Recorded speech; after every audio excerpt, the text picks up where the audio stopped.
Mon nom est Mireille Moisan, conseillère d'orientation en milieu scolaire et inspectrice à l'Ordre des conseillers et conseillères d'orientation du Québec.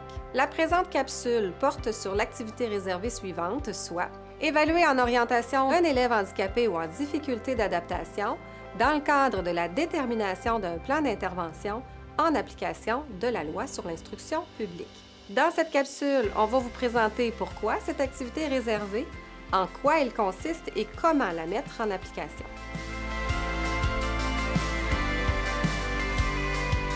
Évaluer en orientation des élèves vulnérables dans le cadre d'un plan d'intervention, c'est une activité réservée pour plusieurs raisons. D'abord, évaluer en orientation, c'est une activité complexe qui implique de porter et communiquer un jugement clinique sur la situation d'un élève. C'est donc une intervention importante, significative, qui est d'autant plus complexe et délicate qu'on parle d'élèves en situation de handicap ou en difficulté d'adaptation. Cette évaluation en orientation nécessite une expertise qui fait appel à des habiletés et à des compétences particulières et seuls les conseillers d'orientation peuvent l'effectuer. Les recommandations du professionnel, donc en l'occurrence du conseiller d'orientation, ont donc statut d'autorité et sont le reflet de son jugement clinique. C'est également une activité réservée parce qu'il est question d'élèves vulnérables. Il faut savoir que c'est une clientèle particulièrement à risque de préjudice.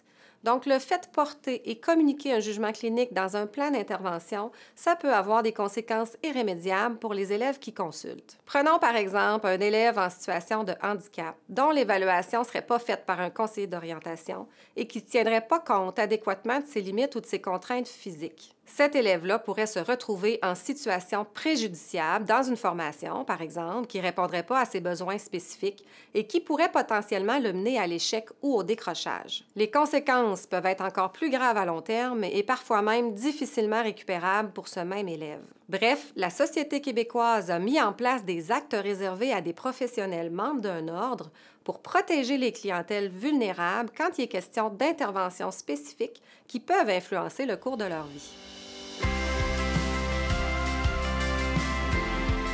Rappelons que l'activité professionnelle qui est réservée aux conseillers d'orientation, c'est l'évaluation en orientation du fonctionnement psychologique, des ressources personnelles et des conditions du milieu. On ne parle pas ici d'évaluer le trouble, mais bien d'évaluer en orientation. Cette évaluation-là va comprendre la collecte, le décodage, l'analyse et la communication du jugement clinique par le professionnel dans son propre champ d'exercice. C'est cette même évaluation-là qui va permettre d'émettre un avis ou une recommandation dans le plan d'intervention. L'évaluation peut concerner plusieurs choses. Les stratégies d'adaptation de l'élève, la capacité à s'orienter, la capacité à faire des choix personnels et professionnels ou la capacité à réaliser des projets d'études ou de carrière. Bref, on parle donc de réserver des activités préjudiciables afin d'assurer que le service soit offert par un professionnel compétent et imputable.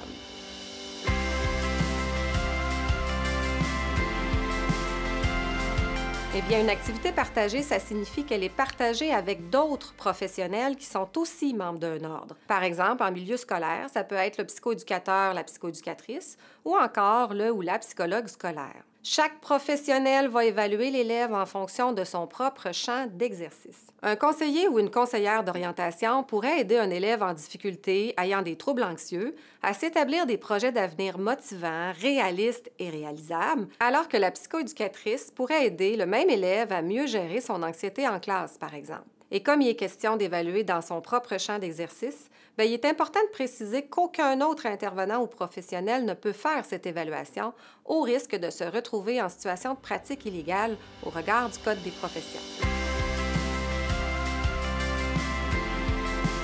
La clientèle vulnérable visée par cette activité réservée sont les élèves que l'on nomme HDAA, donc les élèves handicapés ou en difficulté d'adaptation ou d'apprentissage. Ce sont des élèves d'âge primaire ou secondaire, de même que la clientèle préscolaire au sens de la loi sur l'instruction publique. On parle donc d'élèves à risque, d'élèves en difficulté d'adaptation, d'élèves présentant des troubles de comportement ou encore d'élèves handicapés.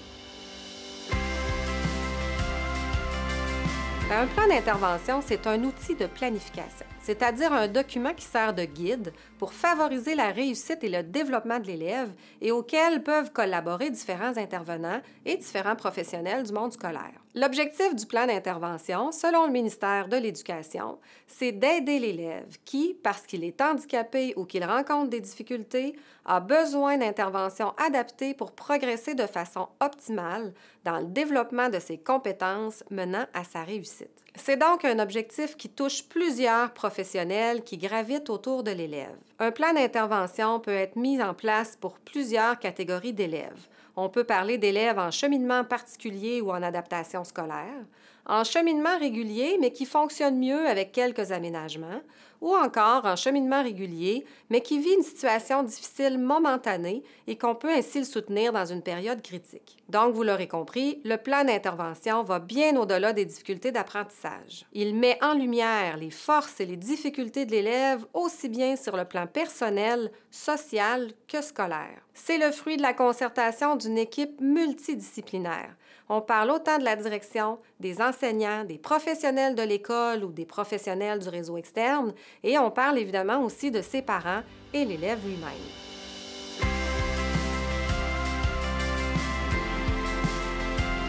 Le conseiller d'orientation a un rôle important à jouer dans le plan d'intervention d'un élève quand il est question de son avenir, de son parcours scolaire ou encore de ses choix de cours ou professionnels. Sa contribution, lorsqu'elle est requise, peut se traduire de différentes manières.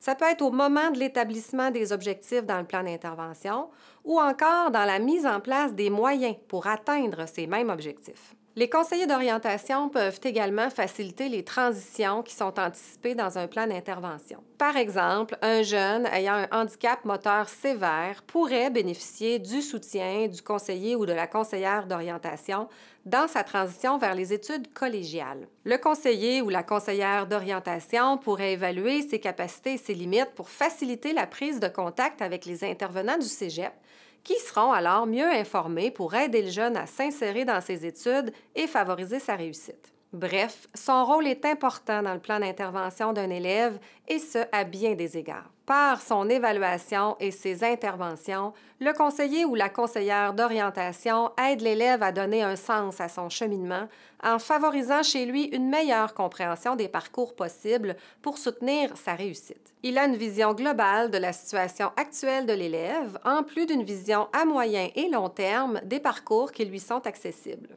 Finalement, il aide aussi l'équipe école à fournir le meilleur encadrement possible à l'élève.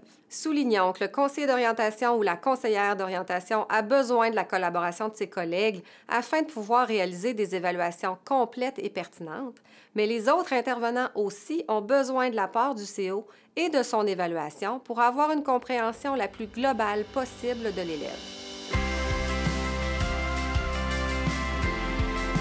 Il est important de préciser que ce ne sont pas tous les CO qui sont invités à contribuer à un plan d'intervention et ce ne sont pas tous les plans d'intervention non plus qui exigent la contribution du conseiller d'orientation. La responsabilité des CO est de se faire autant que possible porte-parole auprès de leur direction et de l'équipe école quant à la portée de l'activité réservée et de sa possible implication. Le CO peut également assumer un rôle conseil dans la collaboration multi- et interdisciplinaire et se proposer comme un agent de changement dans son milieu. Ceci étant dit, même si les conseillers d'orientation ont une responsabilité importante dans l'application de cette loi, ils ne peuvent pas la respecter sans la collaboration de leurs gestionnaires et des intervenants de leur milieu. L'équipe école, incluant la direction, doit tenter de favoriser le travail en interdisciplinarité et intégrer l'encadrement des pratiques en clarifiant, par exemple, qui peut faire quoi.